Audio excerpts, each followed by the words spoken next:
tamu yang nggak bakal kita undang tapi datang tanpa aba-aba gitu. Hai teman-teman semuanya, pernah gak sih kayak ngerasa bahwa kita tuh bersyukur itu kadang di akhir setelah datangnya musibah. So example, aku tadi dapat ide dari diri aku sendiri. Aku pengen nerangin beberapa tentang syukur yang dimana yang aku rasain sekarang gitu. So example, kalian bisa lihat my hand, ya tangan aku ini kena luka lah ya. Dulu itu aku paling insecure di antara tubuh aku ini tuh tangan.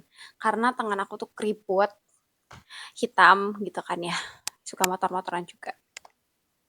Terus Allah kasih musibah, tangan aku kena air panas dan akhirnya lebih keriput dan juga lebih hitam gitu. Cuma di sini aku jadi ngerasa kayak buat apa insecure padahal Allah itu udah ngasih yang paling terbaik. Kalau misalnya kita ada ngeluh kayak gitu, jadi Allah itu datangkan sesuatu yang dimana kita itu akan membuat kita bersyukur gitu. Kalau misalnya aku ini iseng-iseng, bukan iseng-iseng sih, kayak kepo aja gitu. Riset tentang beberapa artikel yang dimana membahas tentang yang makna syukur tentang musibah kayak gitu. Di sini aku tuh dapat beberapa kutipan-kutipan yang itu tuh menyentuh banget gitu ya. Nah, di sini itu ada kutipan dari salah satu website yang dimana membahas tentang musibah hidup manusia itu adalah sepucuk surat cinta ilahi untuk menguatkan hati dan juga jiwa yang menguji keimanan. Jadi musibah itu sejatinya adalah tamu yang sama sekali kita nggak mau undang, tapi datang tanpa aba-aba gitu. Jadi tamu yang nggak bakal kita undang tapi datang tanpa aba-aba gitu. Tapi semua juga ada hikmahnya ketika kita mendapatkan musibah. Kalau misalnya kita dengar atau misalnya kita cari tentang musibah dalam firman Allah yang berbunyi di surah Al-Baqarah kalau nggak salah. Al-Baqarah yang berbunyi walanabluwannakum bisyai'im minal khaufi wal ju'i wa naqsim minal amwali wal anfusi wath thamarat wa basyiris sabirin alladzina idza asabathum musibah qalu inna lillahi wa inna ilaihi raji'un. Kurang lebih artinya tuh kayak gini, orang-orang yang apabila Allah timpakan musibah kepada mereka itu, oh itu mah yang selanjutnya, beda-beda bentar. Nah, dan sesungguhnya kami akan uji dengan sedikit ketakutan, kelaparan, kekurangan harta, jiwa, buah-buahan, dan sampaikanlah kabar gembira kepada orang-orang yang sabar.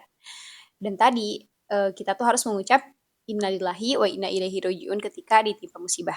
Kalau misalnya dalam Quran ini aku menyinambungkan bahwa keresahan diri aku ini adalah tentang kekurangan ya, sedikit ketakutan yaitu sama dengan kayak insecurity terhadap diri sendiri. Padahal Allah itu sudah menciptakan kita sesempurna mungkin sebagai manusia. Jadi Allah itu gak semata-mata buat menguji manusia itu bukan hanya karena benci gitu ke manusia, bukan. Tapi Allah itu rindu sama kita hamba-hambanya yang belum menemukan jalan pulang. Pulang kemana? Pulang ke Allah lagi. Gitu. Jadi kalau misalnya kita ambil hikmah di balik semua musibah atau luka itu yang gak kita harapin buat datang ke kita. Seringkali ada tersimpan cinta dan rahmat Allah. Intinya, setiap kita merasakan musibah, sakit hati, atau misalnya kita kurang bersyukur, kita itu harus ngerasain bahwa Allah itu sudah membuat apa ya, menciptakan kita sesempurna mungkin sebagai manusia. Jangan sampai kita tuh ngeluh terlebih dahulu, baru bersyukur ketika ada musibah. Kita harus bersyukur terhadap apapun yang Allah beri kepada kita, baru Allah akan tambahkan nikmat. La in syakartum la azidanakum. Allah akan memberikan nikmat tambahan kepada orang yang bersyukur. Jadi Intinya, kalau misalnya kita menyadari bahwa kita bersyukur di akhir musibah, beristighfarlah dan selalu bersyukur terhadap apa yang ada sekarang. Jangan diulangi lagi. Tapi kalau misalnya terulang, ingat lagi bahwa Allah sudah memberikan banyak-banyak nikmat yang tidak bisa dihitung. Oke? Barakallahu fikum.